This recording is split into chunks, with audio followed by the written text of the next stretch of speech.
Yo, yo, yo, yo, yo. This is Jay Mondane of the X Factor Sports Podcast. I want to make sure you guys are tuning in to all the pop ups that we have going on. Uh, Go ahead and subscribe to the YouTube channel at X Factor Sports. The Instagram is at X Factor Sports. TikTok, I appreciate we got over 1,000 subscribers to TikTok, so we are live on TikTok right now. Go ahead and subscribe there as well. And of course, we got the Facebook pages, the X Factor Sports Podcast. I wanted to do a pop up. This is a special episode. The show will premiere live on Wednesday nights at 7 p.m. Central Time on all of those streaming sites I just named: YouTube, TikTok, Facebook. It will always be on Wednesday nights. This is going to be a special show. The reason I'm doing this show is because we have the NBA playoffs starting next week with the play-in games, the 7, 8, 9, and 10 seeds from each conference. So I want to do a special show, test out the TikTok live, test out all the streaming sites live, see if you guys can tap in and comment. I want to talk about what the playoffs is going to look like, what teams are seeded, where they are, and who will be playing in the play-in games, and who will match up with the top 6 teams in each conference to start the NBA playoffs this year. All right. So I want to start out in the Western Conference.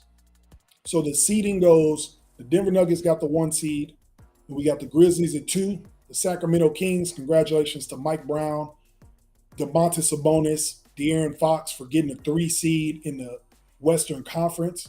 And we got the 4 seed is the Phoenix Suns with KD joining the team, a new addition.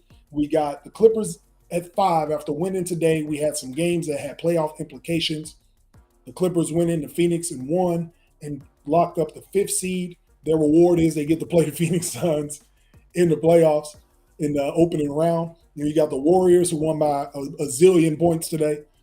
They go ahead and they got the 6th seed locked up, so they're all locked into the playoffs. The bottom 4 teams in the West, you get the Lakers ended up winning the day against the Jazz, so they get the 7th seed. The good news about that, getting that 7th seed locked in, is they get a play-in game, but they get to stay at home and play the play-in game against the Minnesota Timberwolves. And we got the New Orleans Pelicans get the 9th seed, and the young Oklahoma City Thunder rounding out at 10. So let's go ahead and get into the play-in games. All right. You got the Lakers against the Minnesota Timberwolves. I think the Lakers catch a break here. They get a Minnesota Timberwolves team that's, for lack of a better term, falling apart. If you saw or got any of the highlights of the game today, Rudy Gobert got into it with a teammate on the bench, and they lost one of their good wing defenders. He broke his hand going into halftime, into the locker room. He punched the wall. Just a lot of young, dumb mistakes being made by Minnesota going into the playoffs. So they didn't get a very good draw playing against the Lakers. So that with that matchup, 7 versus 8, I feel like LeBron and AD are playing good basketball at the right time with the addition of D'Angelo Russell, Jared Vanderbilt. They got Malik Beasley, so they got some shooting around them. They play great defense. They got interior offense as well as interior D. It looks like Rudy Gobert probably won't be playing in that game. He'll get some discipline from the team, so we'll see what that looks like going into the play-in game on Tuesday. So we got the Lakers going against the Minnesota Timberwolves. I believe the Lakers will beat the Minnesota Timberwolves, and with that 7-8 game, the winner of that game automatically gets the 7th seed, and they will play the Memphis Grizzlies in a 7-game series in the first round. Not sure what the Lakers will do in that first round, but I think it's a good test for a young Memphis Grizzly team. They will go into that series without Steven Adams, walking double-double big man, plays defense, plays on both ends, and they'll be without Clark is their other big man, the stretch 4 that can play defense, leaving Jaren Jackson Jr. kind of all on his own without any help on the defensive end. So look for that series to be a good series. Could go 6 or 7 games. Lakers could pull it out. I would be surprised. But the Grizzlies are a tough team. They're battle tested. They've had some playoff experience. So they could actually pull it off. Send LeBron and AD home. We'll see what that looks like. But after that, you got the 9-10 matchup, which I'm excited about. I want to see what the Oklahoma City Thunder look like. That young team, Shea Gilgeous-Alexander, has been playing great. He'll probably get some MVP votes. And he's the 10th seed, the Oklahoma City Thunder. They have to go on the road and go to New Orleans and play against the Pelicans. They had a tough loss today. Even with all the turmoil with Minnesota, they ended up winning that game on the road. I believe the Pelicans will win the play-in game against the Oklahoma City Thunder. CJ McCullough, Brandon Ingram, they've been playing great basketball as of late. Brandon Ingram had 45, 46 today. So they've been playing great ball. I think they're motivated to win that game.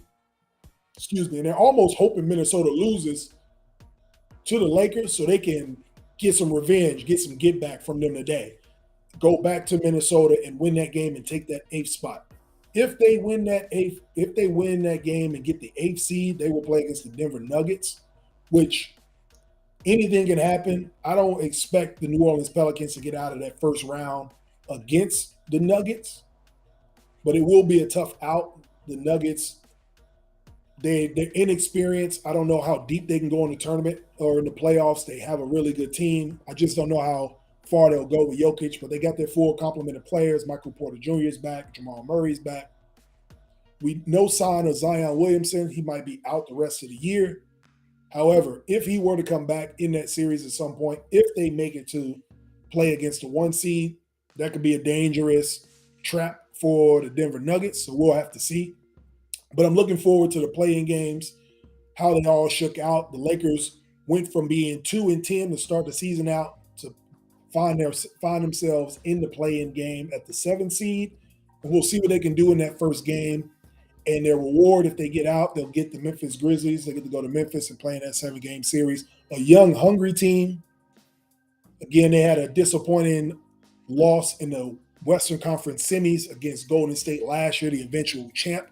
So I know they're hungry, ready to prove themselves. Dylan Brooks will be annoying as hell to everybody. So I think they'll be ready to go. That's the Western Conference. I'm going to go ahead and go with the West and then the East. Then I'm going to break down team by team what I see they can do, what their flaws are, kind of pros and cons of every team.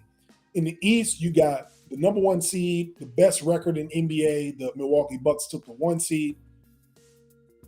The Boston Celtics are the 2. You got 76ers at 3. The Cleveland Cavaliers take the 4 seed. They will play against the Knicks at 5. That'll be probably the most exciting first round series. You have the Nets, no Kyrie, no Kevin Durant, no problem. They still make it, hang on to a playoff spot. They stay out of the play-in and get a 6 seed, get a week's worth of rest, and they get a 7-game series in the playoffs. So that's great to see. We got some people jumping in on the TikTok Live. I appreciate that. The X Factor Sports Podcast is coming. May 17th, it will be on Wednesday nights, every Wednesday on YouTube, TikTok, Instagram, Facebook. Then we got the play-in games, the 7 through 10 in the East. You got the Heat got the 7. The Atlanta Hawks got the 8. The Toronto Raptors got the 9. And the Bulls got the 10 spot. So let's talk about these play-in games. The Heat, they're always tough.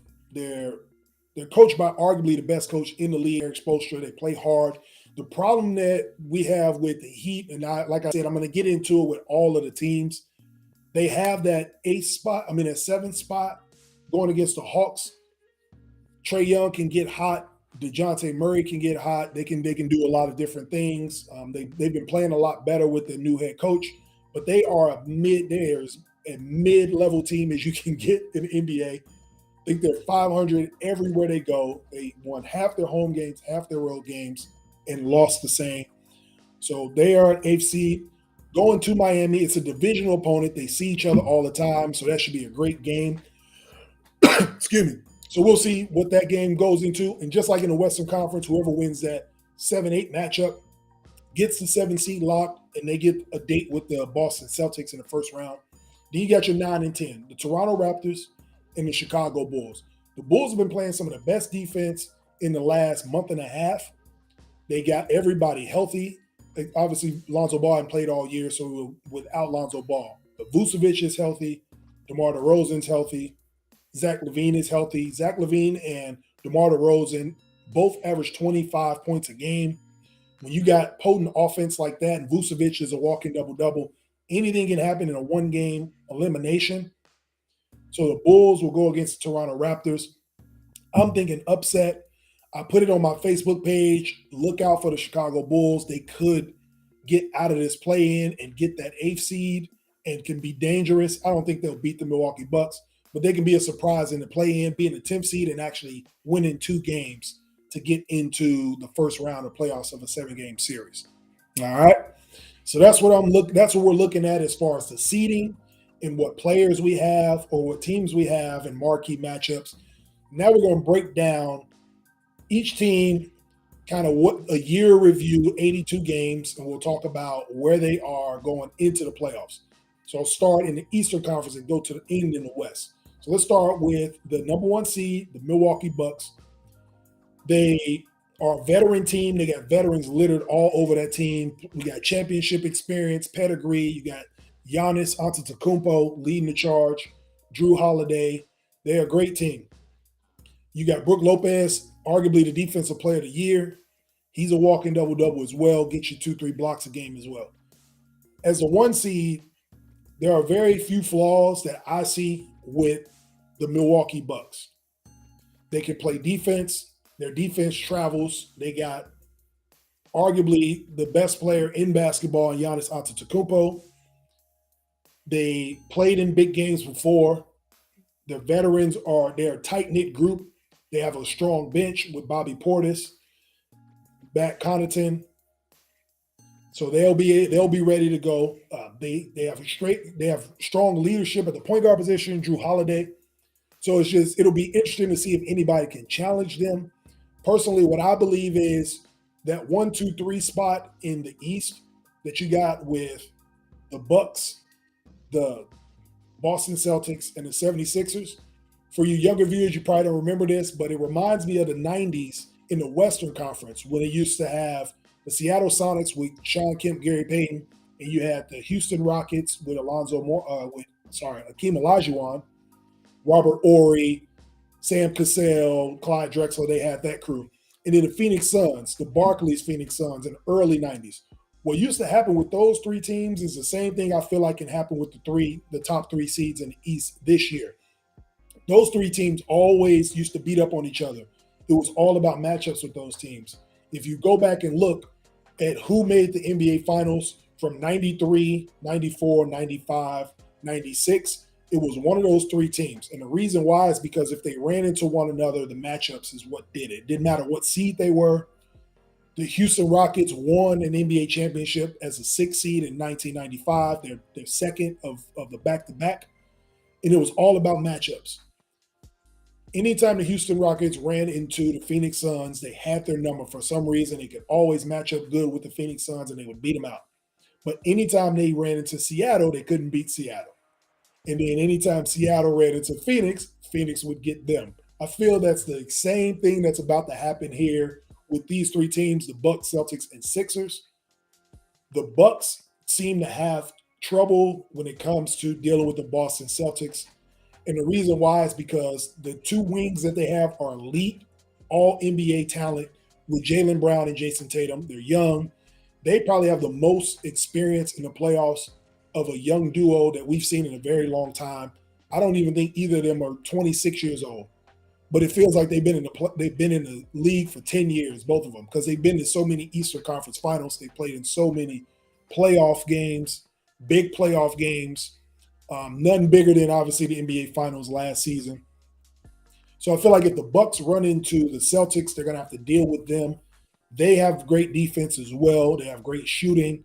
Robert Williams, if he's close to 100%, he can not neutralize Giannis, but give him a body that he has to play up against 6 to 7 games with Al Horford. So that's a tough matchup for the Celtics. But then flip it around in the Celtics, well, that's a tough matchup for the Bucks. But the Celtics have a tough matchup when they go against the Sixers all the time. For some reason, Joel Embiid gets the best of them. I think he averaged like 38 a game in the regular season. He ended the season playing against them and put up 48 or something like that. So That's always a tough matchup for Boston. Not saying that Boston can't beat them, but that's kind of the dynamic of those three teams. The Celtics struggle with the Sixers, the Bucks struggle with the Celtics, and then the Sixers struggle with the Bucks because they can't do anything with Giannis for some reason, and Drew Holiday has his way. So it'll be very interesting to see how that works. That's why the fight for that one seed was so pivotal in the Eastern Conference. Because if you got the one seed, if you think about it mathematically, if you get that one seed, the two versus the three in a tournament style, in a tournament setting, they're going to have to play each other. So then the Bucks only have to worry about one of those teams. Whereas if you're a two or a three, you might end up having to play both of the other two teams. So that's what made it so pivotal to get that one seed. So they don't have to worry about playing both of the elite teams in the East, the other two favorites in the East, I should say. So with the Philadelphia 76ers, we'll segue out of the Celtics and get into the Sixers. They are a Joel Embiid or bust team, which makes it really hard to trust that the 76ers can get out of or get to a conference final. I don't believe in James Harden. He hasn't given me anything to believe in him about. He kind of disappears in playoffs, in tough situations, in tough series. There's a way to guard him in the playoffs. His game doesn't really translate to playoff basketball. A lot of what he does is predicated on fouls, getting to the line, manipulating, getting shots. A lot of that doesn't really work for him in the playoffs because they let the whistle go. Sorry about that. They don't allow a lot of the things they allow in the regular season. They kind of shrink it. It becomes a half court game. It gets more physical, and his game just hasn't translated to the playoffs, playing at another level. So for that being said, when you got two tough defensive teams like the Celtics and the Bucks, I just don't see how the Sixers get out of those series if they run into those two teams. Joel Embiid can only do so much. It's a total team game when it comes to the playoffs, and I just don't think they would have enough. But they are a great team. Doc Rivers, I don't know if he'll get over the hump this season, but if they do, congrats to them. However, I think it's a Joel Embiid or bust team. The fourth seed, the Cleveland Cavaliers, may be a surprise to some, but they actually were a really good team last year. They started out, if you remember last year, they started out on fire, got all the way to the All-Star break, and then injuries happened. Jared Allen got hurt. Colin Sexton got hurt. They kind of fell apart in the end and fell to a play-in game and lost to the Brooklyn Nets and Kevin Durant. This year, with the addition of Donovan Mitchell, who's been playing like an MVP, had a 70-point game this season. In the backcourt with Garland, they look great. They probably have arguably the best young backcourt in basketball. Jared Allen is healthy. Evan Mobley has one more year of improvement on both ends of the court. So they look very formidable. And they're going to be in probably the most exciting series in the first round going against the Knicks. With the addition of Jalen Brunson to the Knicks, his leadership, his steadiness at the point guard position, you can move RJ Barrett off the ball so you don't have to rely on him as much in clutch moments. He can kind of roam around, get his shots, isolation, and to help with Julius Randle. So you don't have so many left-handers out there with the ball. You got a floor general, and Jalen Brunson, I think, will help them. And this is why you pay your players $100 million to get you to this point in the season and lead you in the playoffs. And I think Jalen Brunson will do that. I see a 7-game series. So many storylines with the Cavs versus the Knicks. The Knicks could have had Donovan Mitchell multiple times. They could have drafted him. They could have got him in a trade. And it didn't work out. He ended up going to Cleveland, and now he's playing against the Knicks. So that will be a very fun series to watch. I can't wait till that series starts. And that will probably go 7 games. I would not be surprised if either one of those teams get out of the first round. With the Knicks' playoff experience, Julius Randle has the playoff experience. Jalen Brunson went to a conference final last year with Dallas. So they know how to win games. But the Cavaliers are talented up and down their roster, so it'll be fun to see what happens with that. It'll probably be some high-scoring playoff games. It'll be a lot of fun. The 6th seed, maybe the surprise of the playoffs, the Brooklyn Nets. If you would have told me 3 months ago that Kevin Durant would leave, Kyrie Irving would leave, and the Brooklyn Nets not only would make the playoffs or even get in the play-in game, that they would lock up a 6 seed and have a 7-game series going against the 76ers. Now, I don't believe they're going to beat the Sixers, but congratulations to Jacques Vaughn. A great job pivoting, changing the form of his team, getting them into playoff mode, getting them ready to go to a series when a lot of people kind of turned their backs on them, didn't think that they would succeed without Kyrie and KD. It's a testament to his coaching, his leadership to get the Brooklyn Nets into a playoff spot. So I'm excited to see what they can do in a 7-game series. Hopefully they can get a couple games. It'll be fun to see. So Brooklyn Nets at the 6th seed. They're just outmatched talent-wise. So they don't have a superstar. They have a good team, but as far as I think Joel Embiid will just be too much for them. They're a young team, but Joel Embiid will just probably be overwhelming. It'll be a lot. They can probably get a game in Brooklyn, which will be exciting to see. I don't see them going past this first round, but it is a testament, like I said, to their leadership, Jacques Vaughn getting them in there. The 7th seed in the play-in game, so you'll have the Heat and the Atlanta Hawks. So I touched on this earlier. I'll revisit it.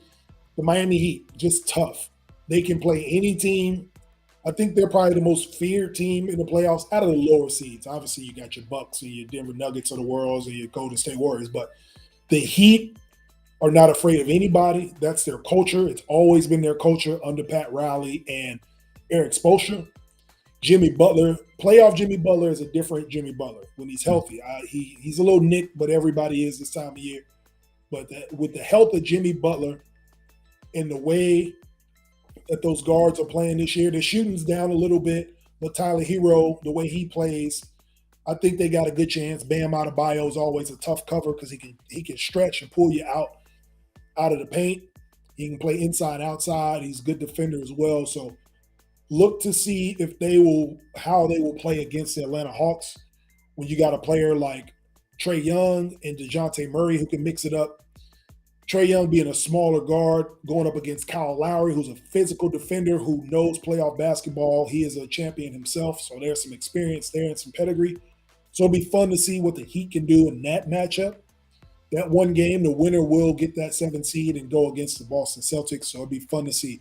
And keep in mind, remember last year, the Boston Celtics played the Miami Heat, and they were a Jimmy Butler 3 away from winning that series. So keep your eye on that. There may be some great storylines if the Heat get out of this play-in and play against the Boston Celtics. So that'll be exciting to watch. Then we got the 9 and the 10 game.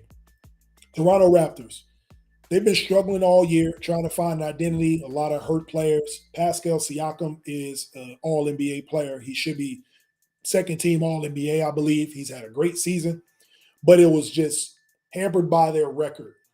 They got a great coach in Nick Nurse as well. They're a young team. Scotty Barnes is coming into his own, but they will go. They're very similar to the 76ers when it comes to the person that drives them. Pascal Siakam, they will go as Pascal Siakam takes them. So, like I said, he is probably the best. He's no questionably the best player on their team with his sidekick, Scotty Barnes, Fred VanVleet at the point guard position. So they have shooting.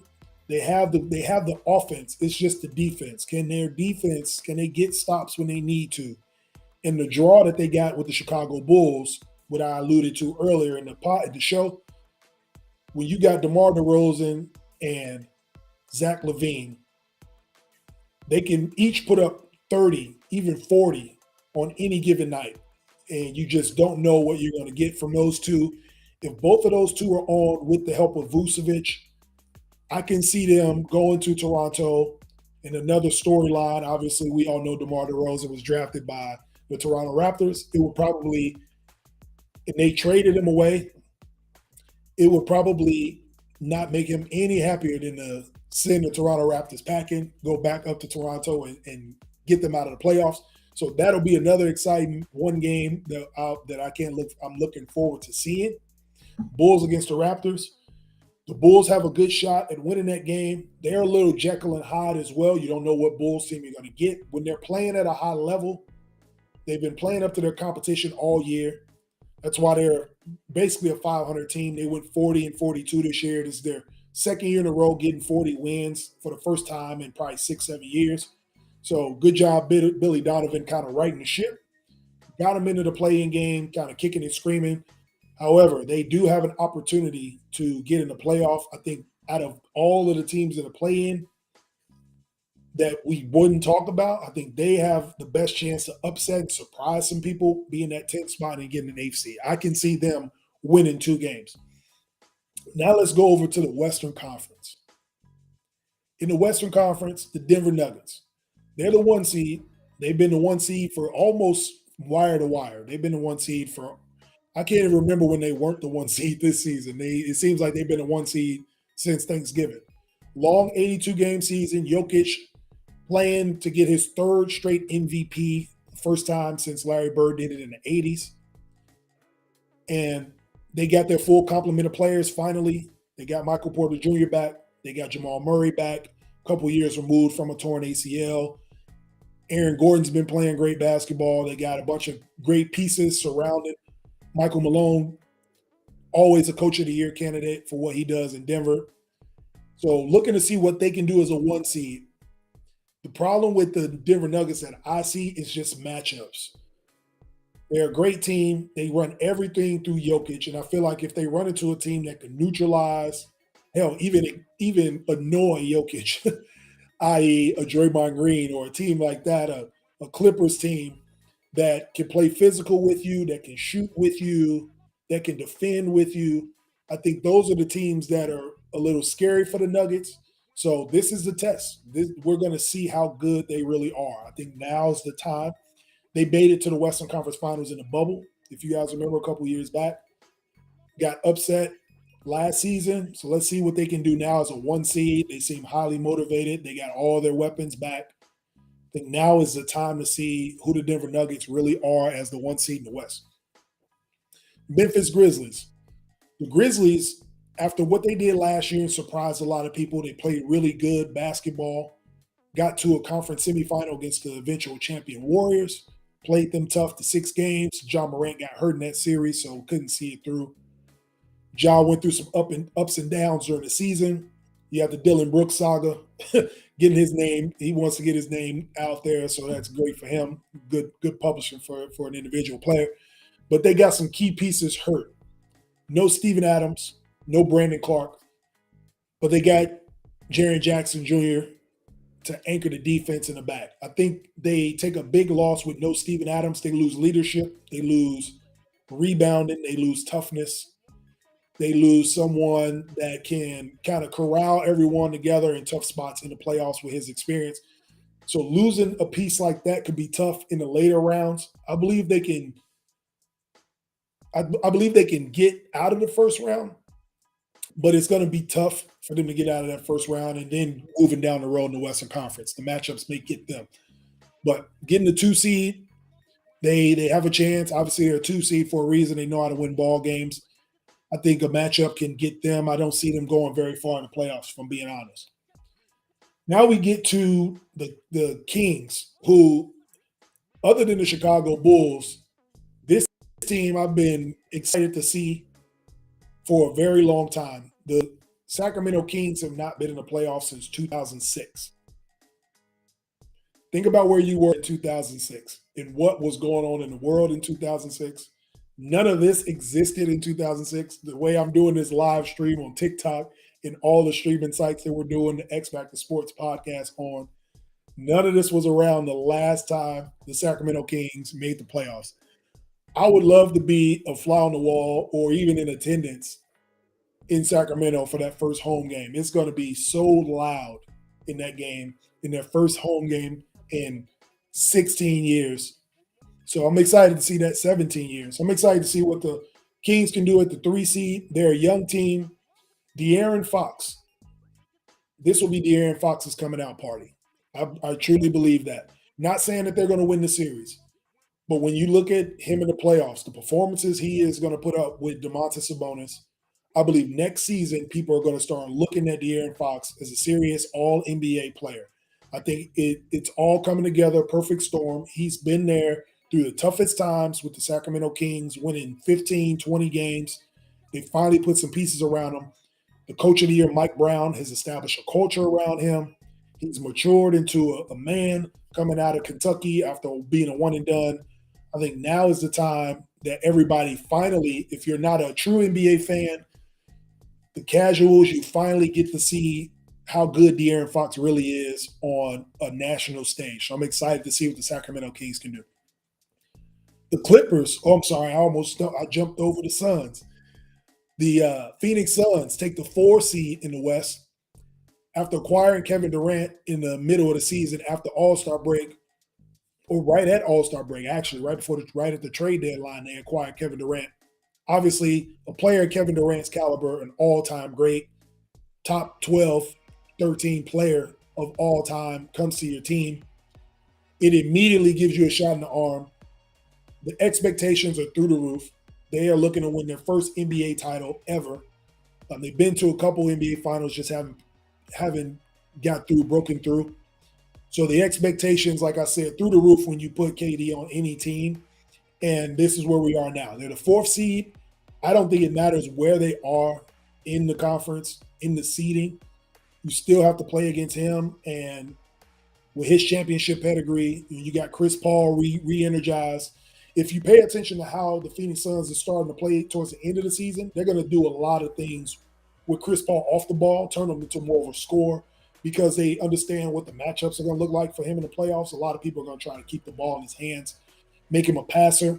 Phoenix wants to make him more of a scorer, move him around a lot more so he's not expending so much energy orchestrating. Because you got Kevin Durant who can make plays for others, and now Devin Booker has grown into his own and he can play make as well. So it makes it a little tougher on defense. We got 3 guys that can create.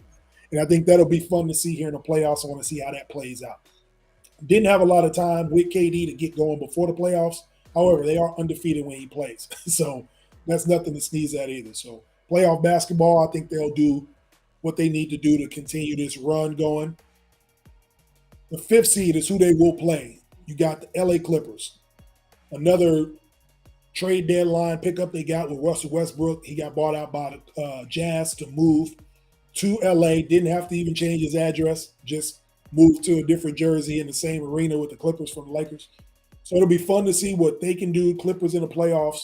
Kawhi Leonard, Russell Westbrook, Big Zubac, but no Paul George. That is a tough loss. And with the 4 years that Kawhi and Paul George have been together, I'm sure the owner, Steve Ballmer, they're building a new stadium out there in Inglewood. He wants some big things to happen for this franchise. And with the injury to Paul George, I think he's going to get reevaluated this week to see where he is. Maybe if they get out of the first round, he can play in the second round. But going into a series playing against a Kevin Durant, Chris Paul, and a Devin Booker with no Paul George is not a good draw for them. Unfortunately, that's the way it goes. You play the games, the chips fall where they may. Chips fell for the Clippers to go against the Phoenix Suns. So we'll see what that series is. I imagine it will be a good series. I don't see them getting out of it, but I think it'll be a good series for the Suns to go against a tough team that will try to fight to get out of the first round, and it'll kind of toughen up the Suns if they can get out. The end of the 6th seed, Golden State Warriors. If you watched the game today, even if you didn't watch the game, if you saw the box score, it was not a typo. They won by 50 points. They were up by 55 at one point in that game. Of course, they played against the Portland Trailblazers with all their young guys just to get them some reps. But you have to pay attention to the approach of how they came out. They knew they needed to win a game. They played all their guys. And they wanted to be firing on all cylinders going into the playoffs, getting a week off. When you have a veteran team like Golden State, who won 4 championships in the last 8 years, Steph, Clay, Draymond, Steve Kerr, Kevon Looney, who plays 82 games. That's why I like Kevon Looney. He actually plays basketball. Go figure. He does what he gets paid to do. When you got a team like that, the seeding really doesn't matter for a veteran team like Golden State. The most important thing for them is rest. So they understood the assignment. They went out, took care of business, hit 12 threes in the first quarter, scored 55 points in the first quarter of that game. I think is an NBA record. I don't know if any other team has scored 55 points in the first quarter of a game. They looked really sharp. They were able to try some things out, try some different rotations, get some pieces in, get Clay and Steph enough reps and then enough rest in the second half. I think Steve Kerr couldn't have been happier of how the game turned out. He got exactly what he wanted out of that game, got everybody some run, and got to get some looks, got his guys some shots up, and then he got them some rest, some much needed rest. So they're not in the play-in game. So the beautiful thing about a veteran team not going into the play-in game with these play-ins this week, the actual first round of the playoffs don't start till next weekend. So now your guys get a full week off of rest and they get to refocus, reshift their mind going into the playoffs. So the Golden State Warriors, as we know, they can beat anybody. The only thing that is their Achilles heel, which I can't even say is an Achilles heel because they've won 4 championships, is the turnovers. They turn the ball over so much. They're borderline careless with the basketball, honestly. But the good thing about the Warriors is possessions. They're going to out-possession you. So that's why the turnovers don't necessarily show up as glaring. It only shows up glaring when they lose games. Because they're one of the few teams in the NBA who can get 18, 19 turnovers and still win a basketball game because they want to get 110 possessions. So if you do the math, they're basically just doing math. They shoot a lot of threes. They get a lot of good looks. They share the ball. Usually when they run offense, it's always good to great.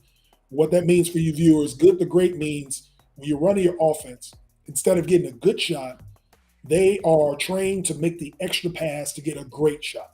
Okay, so you're kind of open to wide open. So good to great. If you ever hear good to great in terms of basketball, that's what they're referring to. You want to take a good shot, swing it around a couple times, get great shots. That's the hallmark for the Golden State Warriors.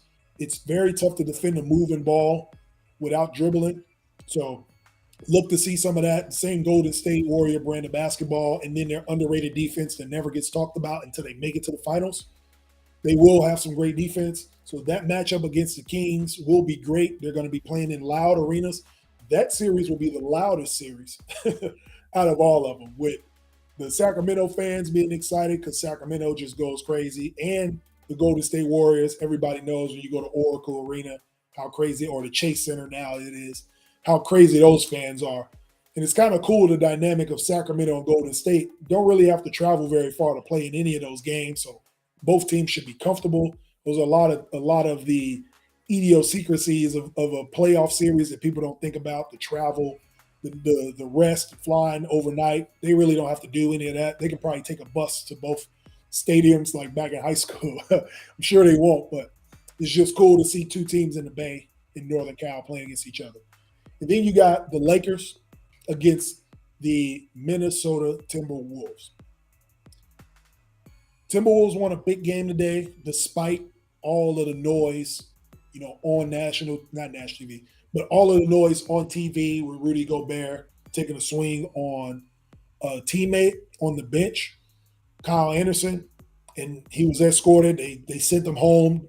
Obviously, it was unacceptable. You can't do that to a teammate, especially in the NBA, especially on TV, especially when you're trying to win a playoff or get into a playoff game. So all of those things being said, they did win the game, so they showed a lot of resolve. So that's a plus that you can take out of that game. I'm excited to see Anthony Edwards.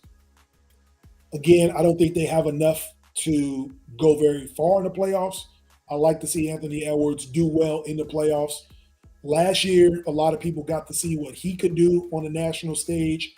Same as what I think you'll get to see with De'Aaron Fox. So as a 7 seed, it will be a tough matchup against the Lakers. The veterans of Anthony Davis and LeBron. Look to see the Lakers kind of take control of that game early and try to coast. They want to get some more reps for D'Angelo Russell, another kind of headline for that. He obviously played for the Minnesota Timberwolves, so I'm sure he would love nothing more than to beat his former team and get that 7th spot. Then you got the 9 and the 10 matchup, New Orleans Pelicans without Zion Williamson. I should say despite Zion Williamson, because he's been in the league for 3-4 years, and There are guys that have been in the league for 2 years. Think about this. There's an 82 game season in the NBA. We talk about load management. These guys don't want to play this and that. But think about this. Zion Williamson has been in the league for 4 years. There are guys that have been in the league for 2 years, 2 NBA seasons, that have played more games than him. Think about that. He's had 4 seasons to play basketball because of injuries and all the things that have happened to him.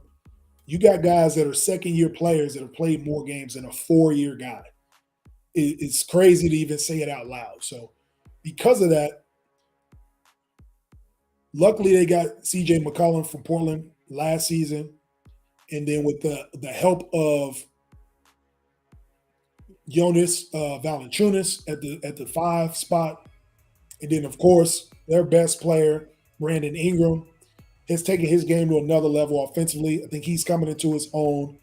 He was actually an all-star early in his career. I don't even believe he was in his prime yet. I still don't even think he's in his prime yet. And he can get you 30 on any given night. So it'll be exciting to see what he can do against the OKC Thunder. I think they know that this game is very important. It's very important to their franchise. They need to win this game against a young, hungry OKC team. Shai Gilgeous-Alexander, Josh Giddey, they're good players. I just don't think they're ready for this level of basketball yet. They haven't played in any games of this magnitude. On the road, I think New Orleans will be ready to win that game. And then they'll have if it all shakes out, they'll probably have a get-back game against the Minnesota Timberwolves who beat them today. So that's what we're looking at. So we got the NBA seeds out, 1 through 10. Play-in games are set and ready to go. The play-in games are Tuesday and Wednesday, I believe. I'm excited to watch them, see where all the chips fall. And then we get into the real playoffs, the first round series this weekend. This was a preview of the X Factor Sports podcast. We are live on YouTube, Facebook, TikTok. I appreciate you guys for following, checking me out. Thank you for the 1,000 TikTok subscribers, the 400 subscribers on YouTube. We're looking to grow this. Shout out to everybody that supports, subscribes, checks the show out, checks out the promos. Shout out to Slogan Design for making the shirts. I'm going to have some more shirts for you guys. We're going to monetize this thing. We're going to get everything up and going. Be sure to check me out next week. We're going to do another quick pop-up on all of the streaming sites. This is Jay Mondane of the X Factor Sports Podcast signing out. You guys have a good night. Happy Easter. Peace.